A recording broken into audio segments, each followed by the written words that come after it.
Olá, tudo bem com você? Você sabe o que é consciência fonológica? Já ouviu falar a respeito? Já leu alguma coisa sobre? Ainda não? Então, vem comigo nesse vídeo. Olá, eu me chamo Karina, sou professora de AEE e psicopedagoga. E hoje trago a vocês algumas informações a respeito do que é a consciência fonológica, inclusive em assuntos voltados a dificuldades de aprendizado, principalmente quando a gente fala em alfabetização. Há muitos questionamentos envolvendo a consciência fonológica. Alguns permeiam nomenclaturas como um método de trabalho, uma nova proposta de ensino, um jeito diferenciado de intervir, quando na verdade, quando estamos falando de consciência fonológica, estamos falando de uma habilidade que temos em discriminar e manipular os sons da nossa língua. É essa habilidade que já é desenvolvida lá na primeira infância, nas atividades do dia a dia da educação infantil. Quando estamos lá e nos deparamos com as crianças e cantamos uma música com quadrinhas, com parlendas, com algumas rimas. Sim, no dia a dia, na prática da educação infantil, essa discriminação de sons já é ali, trabalhada no dia a dia com a criança. Nada imposto, nada formal como uma metodologia. E as crianças naturalmente já se apropriam dos fonemas que estão embutidos na nossa língua. Porém, há casos de crianças que apresentam dificuldades de aprendizado. E as dificuldades, muitas vezes, envolvem essa discriminação dos sons, quando estamos falando dos fonemas. E aí vem um reforço a mais por parte do professor, quando o assunto é auxiliar a discriminar e a conseguir se adequar à consciência fonológica. Dentro dessa habilidade de conseguir discriminar os sons, tem outras habilidades que nós, enquanto professores, podemos ali dar um reforço e desenvolver nas crianças. São 4 habilidades. A habilidade de rimas e aliterações, a habilidade da consciência das palavras, a habilidade da consciência silábica e, por fim, a habilidade da consciência fonêmica, que é quando a gente já discrimina os sons e associa os sons a algumas simbologias ou mesmo sabe nomear quais são aqueles sons. Hoje eu vou falar um pouquinho com vocês sobre essas 4 habilidades desenvolvidas ali dentro da consciência fonológica.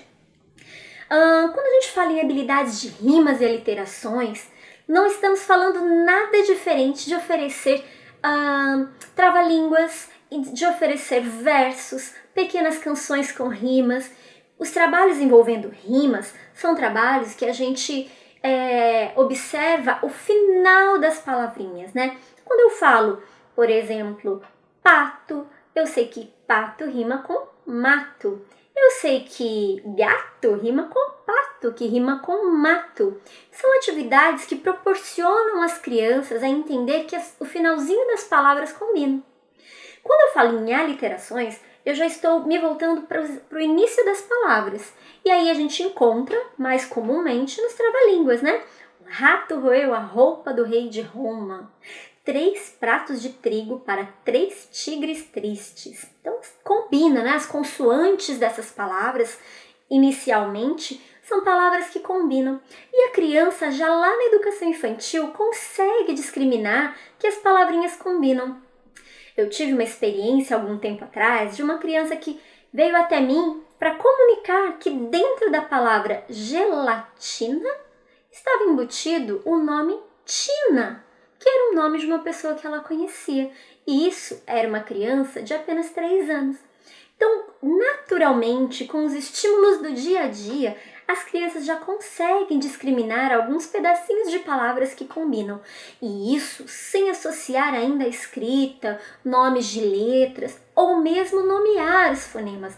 Elas se apropriam utilizando os recursos que têm. É muito importante que o professor, nas séries iniciais da alfabetização e nas séries finais na educação infantil, trabalhe em recursos voltados às rimas e aliterações. Ajuda a criança a perceber a sua língua e, pouco a pouco, usando os recursos da língua sonora e se apropriando da linguagem escrita. Continuando na discriminação das habilidades que estão encontradas dentro da consciência fonológica, a gente chega na consciência das palavras. Você sabe o que é? É quando a criança começa a entender que numa pequena frase existe determinadas quantidades de palavras, como por exemplo, o gato pulou o muro. Quantas palavras tem dentro dessa frase? O gato pulou o muro. São 5. Algumas crianças naturalmente conseguem compreender, né? A maioria das crianças, na verdade. Quando a gente coloca uma frase para elas e pede para que elas contem e entendam ali que uma palavra acaba, começa outra palavra, uma palavra acaba, começa outra palavra, elas vão naturalmente. Porém, algumas crianças encontram certas dificuldades em discriminar início e final de palavras. E aí, a gente utiliza alguns recursos ali no dia a dia da nossa prática.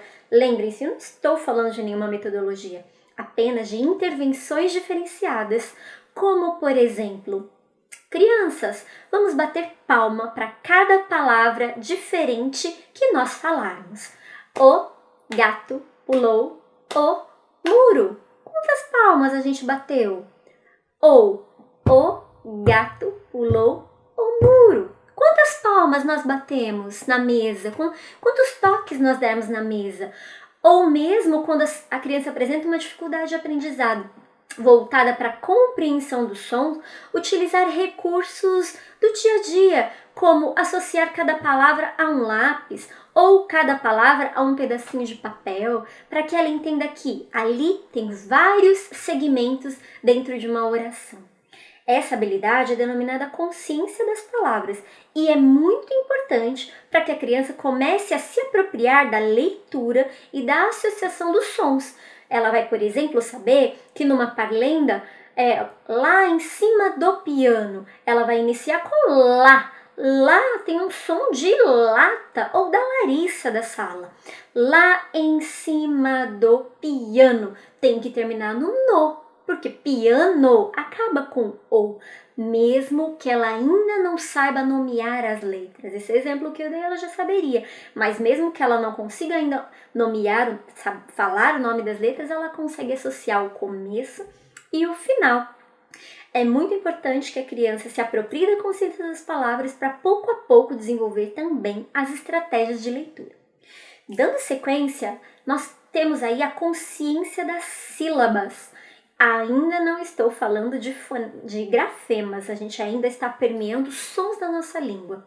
Quando eu falo de consciência silábica, eu quero que a criança fragmente a quantidade de sons que ela percebe dentro de uma palavra. Como, por exemplo, macaco. Quantos pedacinhos tem a palavra macaco? Macaco. Posso contar? Sim, pode contar. Tá difícil a compreensão de quantos pedacinhos tem a palavra macaco? Pode bater palma. Macaco. Pode bater na mesa. Macaco. Pode usar pedacinhos de papel para quantificar. Mesmo que a criança ainda não associe cada som a cada pedacinho, ela sabe que a palavra é composta por pedacinhos. E a gente pode utilizar esse termo mesmo, pedacinhos. Geralmente nessa fase a criança já está lá silábica com valor sonoro, quando a gente se remete à psicogênese da língua escrita, para silábica com valor sonoro. E é muito importante que o professor intervenha nos momentos em que a criança está com dificuldade de entender que cada pedacinho corresponde a um som. E aí, quando ela começa a perceber que esse pedacinho corresponde a um som, a gente vem falar da consciência fonêmica, que é quando ela ainda possivelmente nem nomeia as letras, mas já sabe que ma tem som de A ou de M, K tem som de C ou de A, ou até os dois. O co tem som de C e de O, ou até os dois. Tudo vai depender de como ela compreende e de quais recursos ela tem para nomear esses pedacinhos de palavras que agora correspondem ao som. Existem várias possibilidades para a gente também trabalhar a consciência fonêmica, mas as mais usuais, quando a criança principalmente apresenta alguma dificuldade em avançar nessa fase, é oferecer palavras justas divididas em pedacinhos para que ela monte. Ou quando ela já está se apropriando ainda mais da escrita, oferecer a palavra justa sem dividir silabicamente, apenas com os pedacinhos sobrepostos. Bom, há muito que a gente estudar, há muito que a gente conhecer sobre a consciência fonológica. O importante é que você, professor, utilize esse recurso para auxiliar os seus alunos e principalmente os seus alunos que apresentam alguma dificuldade de aprendizado. A gente não está falando de uma metodologia diferenciada, a gente está falando de uma intervenção diferenciada, de um movimento em que a gente precisa entender e facilitar o dia a dia do nosso aluno. Espero ter trazido várias informações relevantes para vocês com esse vídeo. Se você gostou do vídeo, dá um like aqui embaixo no nosso vídeo. E se ainda não se inscreveu no nosso canal, tá esperando o quê? Um grande beijo e um super abraço para vocês!